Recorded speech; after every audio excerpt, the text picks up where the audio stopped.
मित्रांनो, पहिला प्रश्न आहे, महात्मा फुले यांचा जन्म कधी झाला?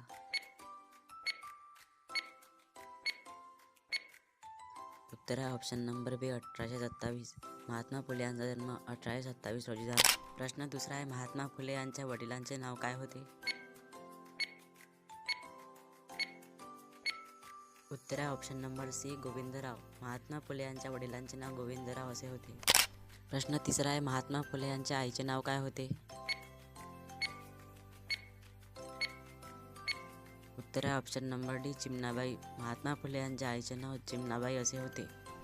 प्रश्न चौथा आहे, महात्मा फुले यांच्या वडिलांचा व्यवसाय काय होता? उत्तर आहे ऑप्शन नंबर ए शेती. महात्मा फुलेंच्या वडिलांचा व्यवसाय शेती हा होता. प्रश्न पाचवा आहे, महात्मा फुले यांचे जन्मस्थान महाराष्ट्रातील कोणत्या जिल्ह्यात आहे?